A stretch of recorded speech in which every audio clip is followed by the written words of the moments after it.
국가의 성장과 쇠퇴는 사이클이 있습니다. 이 사이클에 맞추어 국민이 가지는 심리 사이클도 있습니다. 경제와 심리 사이클 단계를 살펴보겠습니다. 1단계는 국민과 국가 모두 실제로 빈곤하고 스스로도 빈곤하다고 느끼는 단계입니다. 2단계의 국민소득은 낮아 간신히 먹고 사는 정도입니다. 돈을 매우 소중하게 여기며 낭비하지 않습니다. 돈을 빌려주거나 빌리지도 않아 빚은 없습니다. 대부분 가난과 자원 부족, 열악한 교육 및 환경 여건으로 성공하기 쉽지 않습니다. 2단계의 국민은 전반적으로 근면하며 필수 생활비 외에는 저축을 하여 미래를 대비합니다. 6.25 전쟁 이후 한국의 상황과 비슷합니다. 이 단계를 벗어나 성공하기 위해서는 물려받은 것이 있거나 삶의 특별한 태도를 갖추고 있어야 합니다.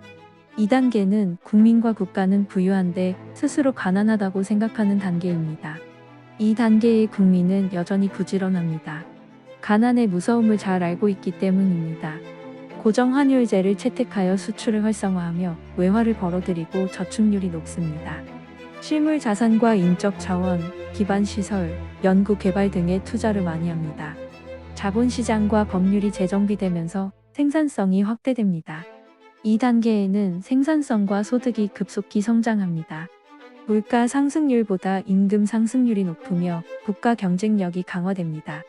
신도시가 건설되고 외화 보유고가 늘어나며 신흥 강대국의 반열에 오르게 됩니다. IMF 이전의 한국 상황과 비슷합니다. 3단계는 국민과 국가 모두 부유하며 스스로도 부유하다고 생각하는 단계입니다. 이전 단계에서 인프라 투자, 자본시장 형성, 지속적 연구 개발이 이루어진 상태라 높은 생산성이 유지됩니다. 높은 생산성은 높은 생활 수준을 향유할 수 있도록 해줍니다. 어려움을 겪어보지 않은 세대가 등장하면서 인생관의 변화가 생깁니다. 저축보다는 멋진 삶을 사는 것에 초점을 맞추게 됩니다. 근로 시간이 줄고 생필품 대신에 레저, 사치품 구입이 대폭 증가합니다.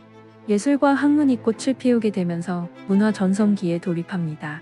군사, 경제 대국 반열에 오르게 되며 대외적으로 큰 영향력을 발휘합니다.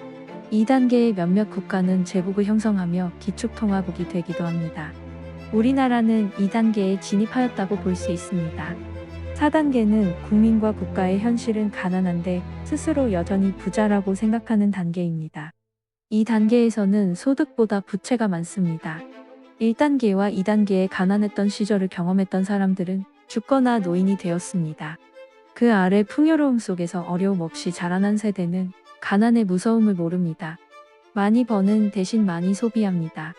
인건비가 높아진 상태라 더 이상 인건비 상승은 어렵습니다. 하지만 소비를 줄이지 않습니다. 대출이 늘어나게 되면서 소비가 증가하기 때문에 부유한 상태로 보이지만 속은 썩어가기 시작했습니다. 기반시설, 금융상품, 연구개발 등의 투자가 줄어들게 되며 생산성도 줄어듭니다. 도시의 인프라는 악화되면서 비효율적으로 운영됩니다. 국가는 재정을 늘리면서 회복을 하고자 하지만 국제 수지는 적자 상태입니다. 결국 국가 재정과 무역 수지 모두 적자인 쌍둥이 적자가 나타나기도 합니다. 지금 우리나라가 이러한 위험에 노출되었다고 생각합니다. 5단계는 국민과 국가가 실제로 가난하고 스스로도 가난하다고 생각하는 단계입니다. 부유함이 거품이었음을 깨닫게 되는 단계입니다. 과거 일본이 이런 과정을 겪은 적이 있습니다. 1988년 당시 전 세계 시가총액 50대 기업 중 33개가 일본 기업이었습니다. 이후 일본은 잃어버린 30년이라는 장기 침체에 시달립니다. 2단계에는 모든 자산의 가치가 하락하며 중앙은행은 어떻게든 회생해보고자 돈을 찍어냅니다. 하지만 거품을 키울 뿐입니다. 초저금리 정책으로 통화 가치가 절하되며 채권과 주식 자산 수익률이 낮아집니다. 발전 단계 초기에 있는 저임금 국가들과 경쟁하게 되며 경제의 약세로 국가적 위상이 낮아집니다. 이 단계는 상당히 오래 갈 수 있으며 사실상 회복되기 어려울 가능성이 더 큽니다. 로마와 그리스는 전성기 이후 한 번도 옛날의 영광을 되찾지 못했습니다. 중국만이 여러 번 반복했습니다. 현재 중국은 개발도상국에서 벗어나 미국을 넘보는 유일한 국가로 변모하고 있습니다. 지금 우리나라는 경제 대국입니다. 하지만 나라 곳곳에서 경제 위기 신호가 보입니다. 부채는 단군 일의 최고점을 찍고 있으며 출산율은 바닥을 기고 있습니다. 젊은 세대들은 사치와 해외여행으로 돈을 펑펑 쓰고 있습니다. 미래에 대한 투자보다는 현재의 즐거움을 추구합니다. 현실을 즐기려는 모습이 럭셔리하게 보이지만 아슬아슬해 보이기도 합니다. 우리나라의 사이클에서 한 단계 더 성장한다면 경제나 군사적으로 제국을 형성하고 기축통화국이 되어야 합니다.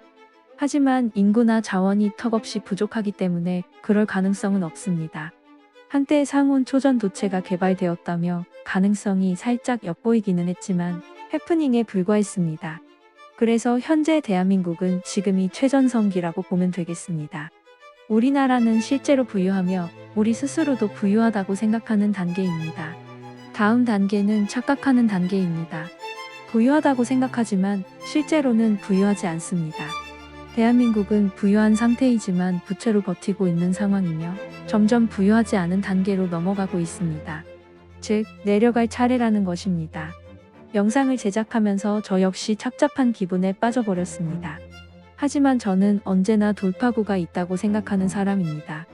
돌파구를 찾아 파헤치고 기회를 발견하는 사람은 결국은 성공하게 되어 있습니다. 여러분에게도 그런 기회가 오길 바라겠습니다.